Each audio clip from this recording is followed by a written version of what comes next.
Թող Աստված լսի մեր աղոթքը, մեր երգը, նաև մեր երգ աղոթքը եւ մեր սրտերը մխիթարի եւ այս սպասման հույսով գոտեպնդի։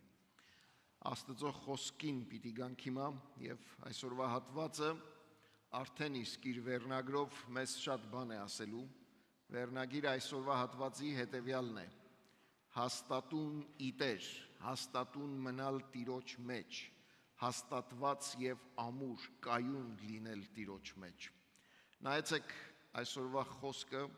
որ գալիս է Փիլիպպեցիներին ուղված նամակ 4-րդ գլուխ առաջին 5 համարներից ինչ է հորդորում մեզ։ Լսենք Աստծո խոսքը մեր հոգիների շինության համար։ Ուրեմն իմ սիրելի եւ բաղձալի եղբայրներ, որ իմ ուրախությունն ու իմ պսակն եք, այսպես Տիրոջով հաստատուն մնացեք, սիրելիներ։ Աղաչում եմ Եվոդիային, աղաչում եմ Սյունտիքին, որ հաշտվեն Տիրոջով։ Այո, քեզ էլ եմ աղաչում իմ հարազատ լծակից, դու էլ օգնիր նրանց, որ ջանացին ինձ հետ Կղեմեսի եւ իմ ուրիշ գործակիցների հետ ավետարանելու մեջ, որոնց անունները կյանքի գրքում են։ Միշտ Տիրոջով ուրախ եղեք, դարձյալ ասում եմ ուրախ եղեք, ձեր հեզությունը թող բոլոր մարդկանց հայտնի լինի, Տերը մոտ է, ամեն, Աստծո խոսքին։ Մենք ապրում ենք մի ժամանակաշրջանում, որ արտաքին հարձակումներ չկան եկեղեցու վրա, այս մայրցամաքի մեջ։ Արտաքնապես մեզ վտանգներ չեն սպառնում, տեսանելի, շոշափելի, որ կարողանանք մտածել մեր ապահովության մասին կամ մտահոգվենք, թե մեզ ինչ-որ բան է սպառնալու մեր հավատքի համար։ Փառք Աստծո, որ այս մայրցամաքի վրա չունենք այդ խնդիրը, բայց գիտեք, որ աշխարհի մեջ կան տագավին հավատացյալներ, եկեղեցիներ, ովքեր արյան գին են վճարում իրենց հավատքի համար։ Սատանան իր մարտավարությունը փոխել է։ Այնինչ որ առաջի դարում էր, մնաց առաջի դարում եւ դրա դրսևորումները միայն փոքրի շատ է երևում են այսօր տարբեր մայրցամաքների վրա, բայց Սատանան փոխել է իր մարտավարությունը եւ եկեղեցին իր տեղից շարժելու, եկեղեցին իր առաքելությունից հետ քաշելու, եկեղեցին ծնկի բերելու իր ոճը այսօր շարունակվում է։ Գիտեք ինչպես? Կտրելով միաբանությունը, խախտելով հանդուրժողականությունը, եսակենտրոն, ինքնակենտրոն, առաջնորդներ, հովիվներ, ծառայողներ, հավատացյալներ բարձրացնելով եկեղեցու մեջ։ Պողոս առաքյալի մտահոգությունը իր օրերում եւ նաեւ համաձայն այս խոսքի այս օրերում տակավին մտահոգիչ է։ Գիտեք ինչու? Որովհետեւ Քրիստոսին ճանաչելուց հետո, հավատքի կյանքի մեջ մեր ընթացքը սկսելուց հետո տակավին մենք մեզ հետ տանում ենք բաներ, որ այսօր էլ կարդացինք Եփեսացից նամակի մեջ, հանեցեք այդ հին մարդը ձեր վրայից եւ նորը հագեք, հետ քաշվեք հին սովորություններից, մտածելակերպից, նիստուկացից եւ նորը հագեք։ Տագավին մենք մեր հավատքի կյանքի մեջ Քրիստոսի հետ մեր ճամփորդության մեջ մեզ հետ քարշ ենք տալիս բաներ, որոնք ծնկի են բերում եկեղեցին, բայց ոչ փառաբանության համար, այլ առաքելությունից, ծառայությունից հետ կանգնեցնելու համար։ Առաքյալ այս նամակի այս հատվածում իր ամբողջ ուսուցումը, քաջալերական խոսքը, աղոթքը, հորդորը բարձրաձայնելուց, եկեղեցուն սովորեցնելուց հետո ասում է ուրեմն։ Այս ամենը լսեցիք, ուրեմն։ Այս ամենը նորից թարմացրեցի ձեր հիշողության մեջ, ուրեմն, բայց ինչ հիշեցրեց ու թարմացրեց։ Առաջի գլխից սկսած տեսնում ենք, որ առաքյալը կոչ է անում եկեղեցուն, ապրել եւ շարունակել ապրել ավետարանի խոսքին հաղորդ, որ նշանակում է ավետարանի խոսքին հնազանդ կյանք։ Միայն լսելը բավարար չէ, միայն իմանալը բավարար չէ, ապրել է պետք։ Առաքյալը կոչ է անում արտաքին բոլոր հալածանքների, դժվարությունների մեջ չթուլանալ, պահել միաբանությունը եւ պատերազմի մեջ մտնել հանուն հավատքի, առաջի գլուխ 27-րդ համար։ Բայց այս հատվածի նախորդող համարի մեջ առաքյալը հիշեցնում է մեր քաղաքացիությունը ուր է, որտեղից ենք սպասում մեր փրկչին, որտեղից է մեր հույսը, որտեղից է գալու Տերը եւ ինչ խոստումներ որ տվել է, ինչպես է իրականացնելու։ Ուրեմն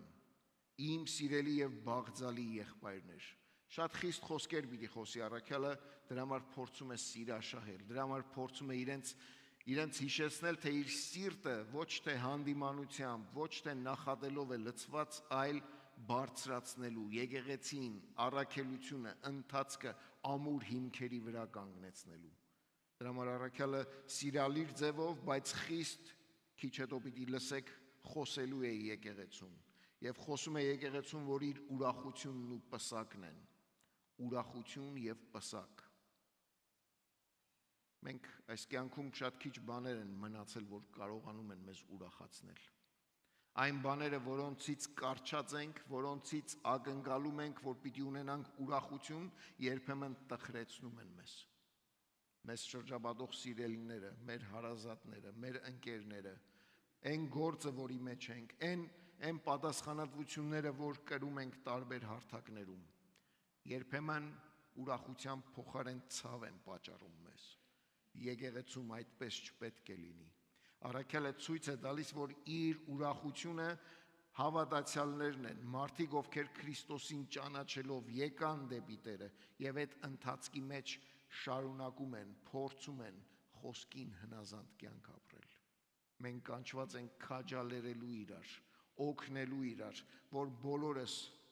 հաղթենք, բոլորս հաջողենք, բոլորս հավատքի կյանքի մեջ հաջողություն արձանագրենք։ Սա մի հոգու ընթացք չէ։ Եկեղեցին անհատական մարզաձև չէ, հավաքական մարզաձև է, որտեղ հաղթանակը բոլորինս է, ձախողությունը բոլորինս է, եւ մենք կանչված ենք սրա մեջ այդ ուրախությամբ վազելու։ Ամենամեծ խնդիրը, որ դեռ շարունակվում է եկեղեցում եւ երբեք, քանի դեռ մարդը չի անդրադարձել այս խնդիրը պիտի շարունակվի, անհատական հարցերն են, որոնք բարձրանում են եկեղեցում եւ փոթորիկ առաջացնում եւ եկեղեցին իր ընթացքից, իր վկայությունից, իր օրինակից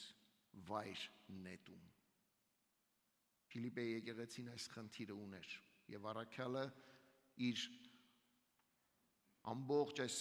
գաղափարներն ու հորդորները աղոթքը տալուց հետո բարձրաձայնում է անվանապես, անունով խոսում է եկեղեցու անդամներին, եկեղեցու երեցներին, առաջնորդներին եւ աղաչում, որ շուտով հաշտության գան։ Գիտեք, այս համարը մենք շատ ենք կարդում եւ քաջալերում ենք միմյանց, որ այսօրվա падգամի մեջ չէ, բայց շարունակությունն է, 4-րդ գլուխ 6-րդ համար։ Ոչ մի բանի համար մի մտահոգվեք, հապա ամեն բանի մեջ աղոթքով ու աղաչանքով, գոհությունով մեկտեղ ձեր խնդրանքը Աստծո հայտնի լինի։ Ինչ գեղեցիկ։ Կոնտեքստից դուրս շատ գեղեցիկ է։ Կոնտեքստի մեջ գիտեք ինչ է նշանակում։ Երկու անձերի վիճաբանությունը,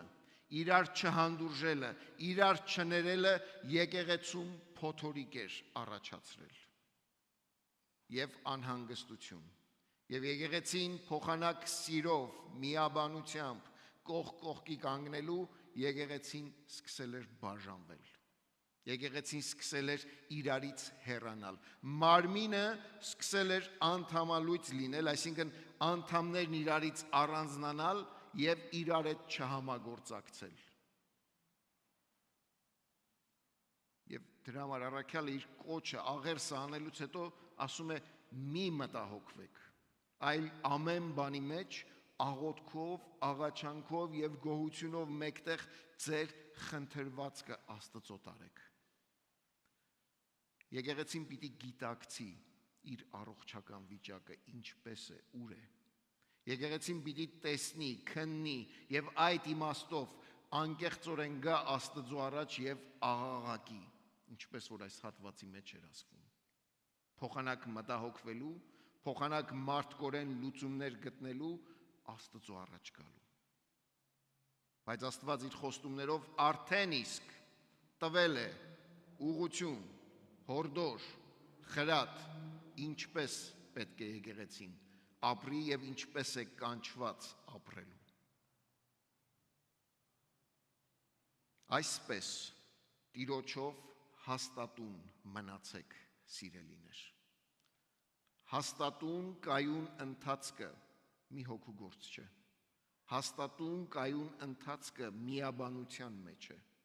մեկ մտքի, մեկ ընթացքի, մեկ առաքելության, մեկ նպատակի։ Դրա համար այս նամակի մեջ առաքյալը չի հոգնում եւ անընդհատ շարունակաբար ասում եւ դարձյալ կրկնում է. նույն միտքը ունեցեք, նույն մտածողությունը ունեցեք եւ որպես չափանիշ ոչ թե իմը, ոչ թե մեկ այլ մեկինը, այլ ինչ որ Տեր Հիսուս Քրիստոս ուներ, խոնարհությամբ, ամբողջական հնազանդությամբ, խոսքի վրա, Աստծո պատվերների վրա հենված ապրելու մեր կյանքը եւ փառավորելու իր սուրբ անունը։ Երկու կանայք Փիլիպպեի եկեղեցում, որոնք հավանաբար երևելի կանայք էին, որոնք հավանաբար իրենց հավատքի կյանքով, օրինակով նաեւ հոգևոր հեղինակություն էին ձեռք բերել համայնքի մեջ։ Կանայք, ովքեր Պողոս առաքյալի հետ առաջին օրից, երբ որ ինքը մտավ այդ քաղաք եւ քարոզեց ավետարանը, ենթադրում եմ, որ այս կանայք նաեւ իրեն հետ սկսեցին քայլել, իրենից խոսքը լսեցին, ճանաչեցին եւ դարձան այդ եկեղեցու համար կարեւոր մարդիկ։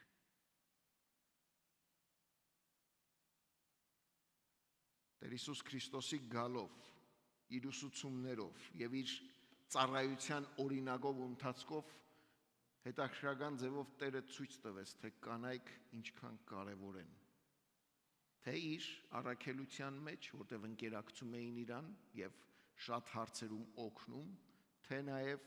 առհասարակ եկեղեցում։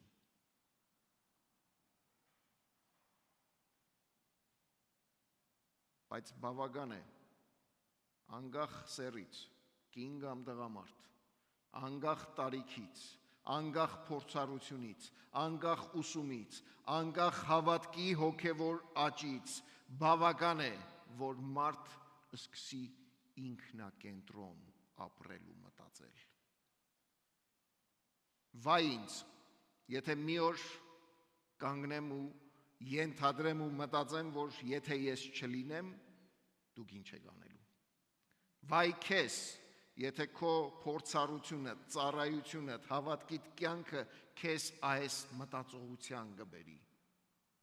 Եթե ես չանեմ, տեսնեմ ինչ է լինելու, տեսնեմ ով է անելու, տեսնեմ ինչպես է լինելու։ Չգիտենք խնդիրը ինչ է այս երկու կանանց, բայց գիտենք, որ անհաշտություն կա, անհանդուրժողականություն կա, իրար չներել կա, ուրիշ խոսքով իրենց մտածողությունը տարբեր է, փոխանակ նույնը լինելու։ Պատճառը գիտեք, եսը եկեղեցական ողջ պատմության ընթացքում եկեղեցիները բաժանվել են, եկեղեցին որպես տիեզերական մեծ եկեղեցի բաժանվել է մարդկային մտածողության ու եսի պատճառով։ Եվ սա այսօր ահազանգ է մեզ ուղված, որ եթե չէ, քանի որ մենք առաքելություն փնտրող, հետապնդող եւ խոսքի վրա կարճած եկեղեցի ենք եւ ուզում ենք դրա մեջ շարունակել, այս հորդոր կոչը առաքյալի նաեւ այսօր մեզ է ուղղված։ Աղաչում եմ, տալիս եք կանանց անուններ, որ հաշտվեն Տիրոջ մեջ, հաշտվեն ի Տեր, հաշտվեն Տիրոջով։ Եթե մեր առուն, մեր ջրերը իրար հետ չեն գնում, եթե ինչ որ ձևով, ինչ որ չափով, ինչ որ մարդկային չափանիշներով մենք իրար հետ չենք կարողանում հաղորդակցվել, սա մարդկային հողի վրա է։ Աստծո խոսքն ասում է, դրանից վեր կա աստվածայինը, եւ մենք կանչված ենք որպես հոգևորներ վերև բարձրանալու եւ Տիրոջ մեջ մեր հաղորդակցությունը, մեր հաշտ, խաղաղ, սիրով լի, իրար ներելով ու հանդուրժելով ընթացքը պահենք։ Այլապես այն տագնապը, որ Պողոսին էր մտահոգում, նաև մեզ համար վտանգավոր կարող է լինել։ Առաջի դարի եկեղեցին ավետարանը քարոզելուն զուգահեռ, գիտեք ինչ էր սովորեցնում եկեղեցիներին, կայունություն, ամուր լինել, հաստատուն լինել, միաբան լինել, մեկ լինել, իրար հետ լինել, եւ այս նամակի մեջ առաքյալը արդեն հորդորում է եկեղեցուն, առաջի գլուխ 27-րդ համար, միայն թե Քրիստոսի ավետարանին ինչպես վայել է, այնպես վարվեցեք, որպեսզի եթե գամ ձեզ տեսնեմ կամ հեռու լինեմ, ձեր մասին լսեմ, թե դուք հաստատուն եք կանգնած մեկ հոգիով, մեկ շնչով, պատերազմակից եք լինում ավետարանի հավատքի համար։ Գործք առաքելոցում առաջին դարի եկեղեցին, որ առաջին անգամ քրիստոնյա անվանվեց, Գործք առաքելոց 11-րդ գլուխ 23-րդ համար կարդում ենք. Երբ հասավ եւ տեսավ Աստծո շնորհը, Բարնաբասի մասին է խոսքը, ուրախացավ եւ սկսեց բոլորին քաջալերել ամուր սրտով, որ հավատարիմ լինեն Տիրոջը։ Առաջին դարի եկեղեցու պատգամը Գործք առաքելոցից մինչև Պողոսի նամակներ ավետարանը քարոզելուն զուգահեռ մեկ բան էր. հաստատուն մնալ Տիրոջ մեջ, հաստատուն, ամուր, կայուն մնալ Տիրոջ մեջ։ Սա ինչ է տալիս, գիտեք, սա մեզ մարտահրավեր է այսօր, որ համաձայն այս հատվածի մենք նայենք մեր ընթացքը, մենք նայենք մեր հաշիվները, մեր հարցերը, մեր ներքին խոհանոցը եւ չամաչենք վեր հանելու եւ այլևս չտանենք մեզ հետ մեր հին մարդը իր բոլոր սովորություններով, իր բոլոր ընթացքով եւ փորձենք Աստծո առաջ գալ եւ մեր մտահոգությունը իսկապես Աստծուն հանձնել, որովհետեւ այս հատվածի ամփոփումը, որ 6-րդ համարն է, ասում է ոչ մի բանի համար հոգ մի արեք, այլ աղոթքով, աղաչանքով, գոհությունով մեկտեղ ձեր խնդրանքը Աստծուն տարեք։ Հաստատուն մնալու համար այս հատվածը մեզ մի քանի հորդորներ է տալիս։ Առաջին, այս նամակի հոգին է, նույն միտքը ունեցեք։ Նույն միտքը ունեցեք։ Նայեցեք, աղաչում եմ Եվոդիային եւ աղաչում եմ Սյունտիքիին, որ միևնույն խորհուրդը ունենան, մեկ միտք ունենան, մեկ մտածում, որի մեջ ու որի միջոցով պիտի կարողանան Աստծուն փառք բերել, իրենց եսը հետ քաշելով եւ իրենց անձը հետ քաշելով եւ Աստծո կամքը, Աստծո ուզածը, Աստծո ասածը առջև բերելով։ Միայն լսելը բավարար չէ հավատքի համար։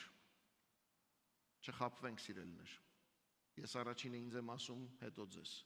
Միայն լսելը, միայն իմանալը բավարար չէ։ Միաբանությունը գալիս է հնազանդության մեջ։ Միախորհուրդ լինելը գալիս է Աստծո խոսքի հանդեպ բոլորիս հնազանդությամբ։ Շղթան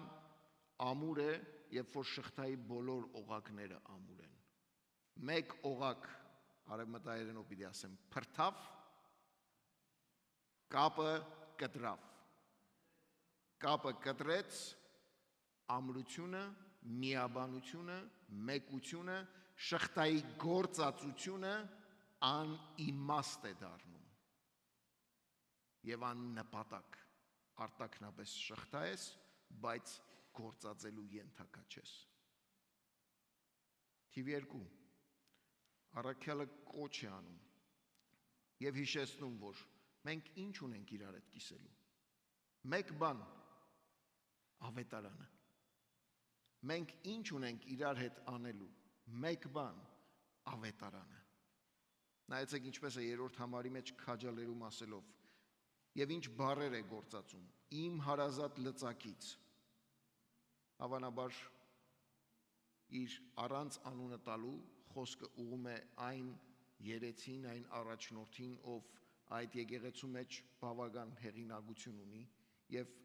փորձել է, ջանացել է հաշտության համար միջոցներ և կերպեր, բայց չի հաջողվել, առաքյալը քաջալերում է իմ հարազատ լծակից, դու էլ օգնիր նրանց, որ ջանացին Կղեմեսի և ուրիշ գործակիցների հետ ավետարանելու մեջ։ Առաքյալը որպես առաքված Քրիստոսի կողմից մյուս այս անունները տալով բոլորին հավասարեցնում և ասում է մենք բոլորս նույն հարթակի վրա ենք, մենք բոլորս նույն գործի մեջ ենք, մենք բոլորս նույն նպատակի համար ենք, չկա մեծ ու փոքր, չկա հեղինակություն մարդկային իմաստով և բոլորդ երկրորդական մարդկային իմաստով։ Կա մեկ գործ և այդ գործի շուրջ համախմբված ենք, կա մեկ նպատակ և այդ նպատակի համար մենք մեր բոլոր ուժերն ենք ներդրել, կա մեկ ընթացք և այդ ընթացքի մեջ մենք կանչված ենք միասին քայլելու։ Լծակից, գործակից, ծառայակից, սրանք բառեր են, որոնք բնորոշում են մեր ընթացքը, մեր հոգին, մեր մոտեցումը ու մեր վերաբերմունքը միմյանց հանդեպ։ Թիվ 3. Մենք միշտ կարդում ենք այս հատվածը և ուրախանում, ուրախացեք իտեր, դարձյալ ասում եմ ձեզ, ուրախացեք իտեր։ Կոնտեքստի մեջ, համատեքստի մեջ, գիտեք սա ինչ է նշանակում։ Ամբողջ Աստվածաշնչի մեջ եկեղեցու, հավատացյալների, հավատարիմների միակ ուրախությունը Տերն է և այդ ուրախությունն արտահայտվում է և արտահայտվել է և արտահայտվելու է պաշտամունքի մեջ։ Չկա պաշտամունք, եթե չկա միաբանություն, չկա պաշտամունք, եթե չկա մեկ միտք, մեկ հոգի, մեկ մարմին։ Արտաքնապես կխաղանք, բայց հոգին ուր է։ Առաքյալն ասում է ուրախացեք իտեր, դարձյալ ասում եմ ձեզ, կրկնակի 2 անգամ հռչակելով, խոսելով, եկեղեցուն հորդորելով հիշեցնում է, որ հաստատուն մնալու կերպերից մեկը մեր կենտրոնացումը Աստծո վրա պահելն է։ Եվ դա արտահայտվում է պաշտամունքով, պաշտամունքի մեջ ու պաշտամունքի միջոցով։ Գիտեք, այս ուրախության կոչը 3-րդ գլխի առաջին համարում էլ է ասվում, առաքյալն ասում է սրանից հետո այսուհետև եղբայրներս ուրախ եղեք Տիրոջմով, ուրախ եղեք Տիրոջ մեջ։ Եվ սա շարունակությունն է 5 տակարանի են հոգու, որ Աստծո ներկայությունը, պաշտամունքի մեջ Աստծո ներկայությունը փնտրելը արդեն ուրախություն է տալիս։ Այդ ուրախությունը հնարավոր է բերանով, ժպիտով, ատամները ցույց տալով չարտահայտես, այդ ուրախությունը ներքին ցնծությունն է, այն համոզումը, որ Տերը կենդանի է, Տերը հավատարիմ է, Տիրոջ ողորմությունն ու սերը վայելել եմ մինչև այս պահը, և երբ որ գալիս եմ և հավաքական պաշտամունքի մեջ, միասնաբար Աստծո անունն եմ բարձրացնում, ես միմիայն իրենով եմ ուրախանում։ Սաղմոս 2-ն ասում է. Տերն է թագավորում, երկիրը թող ցնծա։ Սաղմոս 100-ը, որ շատ ենք ասում, ծառայեցեք Տիրոջը ուրախությամբ, ցնծությամբ եկեք նրա առջև։ Գիտեք այդ թիվ 1 ծառայությունը ինչ է։ Ոչ թե ինչ-որ բան անել, այլ միասնաբար Տիրոջ առջև գալ և իր ներկայության մեջ պաշտել իրեն։ 4. Զիջել իրար։ Միշտ Տիրոջով ուրախ եղեք, դարձյալ ասում եմ ուրախ եղեք։ Եվ այս հորդորից հետո նայեցեք առաքյալն ինչ է ասում. ձեր հեզությունը թող բոլոր մարդկանց հայտնի լինի։ Զիջել իրար։ Աշխարհի ընկալմամբ հեզությունը տկարություն է, թուլություն է, հայերեն ասած էշություն է։ Եթե հեզ ես, ուրեմն շատ կներեք եզ ես։ Եթե հեզ ես, ուրեմն ով ուզի վրայովդ կանցնի։ Ինչ ուզեն հետդ կվարվեն, ինչպես ուզեն հետդ կվարվեն։ Ցավոք սրտի մեր հայկական մտայնության ու մենտալիտետի մեջ սա է մտել։ Փոքրուց մեր զավակներին ինչ ենք ասում։ Հանկարծ մեկը խաթրից չկպնի։ Հանկարծ մեկը քեզ մի բան ասեց 10 անգամ կպատասխանես։ Չգիտեմ այստեղ ինչպես, բայց Հայաստանում տագավին այս հոգին շարունակվում է։ Դպրոցում ես, բակում ես, խաղավայրում ես, ուր որ ես, չլինի թե մեկը քեզ մի բան ասի։ Աստվածաշնչյան համոզումով հեզությունը տղամարդուն բնորոշ հատկանիշ է։ Գիտեք ինչու՞։ Որովհետև Աստված Տեր Հիսուս Քրիստոսի միջոցով հեզության կատարյալ օրինակ եղավ։ Ինչպես։ Տերերի Տերը, թագավորների թագավորը, զորությունների Տերը, որ ամեն ուժը իր ձեռքում էր, չգործածեց ոչնչացնելու, այլ անկածին բարձրացնելու համար։ Հեզությունը եղած այդ ուժը դիմացինին բարձրացնելու, դիմացինին վեր հանելու գործիք է, միջոց է, կենսակերպ է, մտայնություն է, ապրելակերպ է։ Եկեղեցական կյանքում ամենավառ ձևով պիտի արտահայտվի հեզությունը զիջելով, որովհետև Աստված Տեր Հիսուս Քրիստոսով ցույց տվեց դա եւ մեզ հորդորեց նմանվելու իրեն։ Աշխարհը ուր պիտի տեսնի սիրելու, ներելու, հանդուրժելու, զիջելու եւ հեզությամբ իրար հետ վարվելու օրինակ, ուր պիտի տեսնի։ Բայց ինչ է անում եկեղեցին։ Հին մարդը իր բոլոր սովորություններով շալագած բերում մտցնում է եկեղեցի եւ շարունակվում է այն ինչ որ աշխարհի մեջ է նաեւ եկեղեցուց ներս։ Այս խոսքը շատ հանդիմանական է եւ ես չեմ ասել այս խոսքը, երբ որ քրիստոնյաները իսկապես Քրիստոսի կհետևեն, այն ժամանակ այլ կրոնի հետևորդները կհետաքրքրվեն քրիստոնեությամբ։ Երբ որ հավատացյալները իսկապես Քրիստոսին հավատարիմ կապրեն, այն ժամանակ մեզ շրջապատող անհավատները կհետաքրքրվեն մեր հավատքով։ Սա ճշմարտություն է։ Քայլող ավետարանը, 5-րդ ավետարանը, ամենակարդացված, ամենաընթերցված, ամենաշատը թերթված ավետարանն է։ Եվ այդ ավետարանը դու ես, եւ այդ ավետարանը ես եմ։ Մեր հաստատուն ընթացքը նաեւ վերջին հորդորով առաքյալը հուշում եւ օգնում է, որ պահենք այն էլ մեկ նախադասությամբ կամ մեկ բառագաբակցությամբ։ Տերը մոտ է։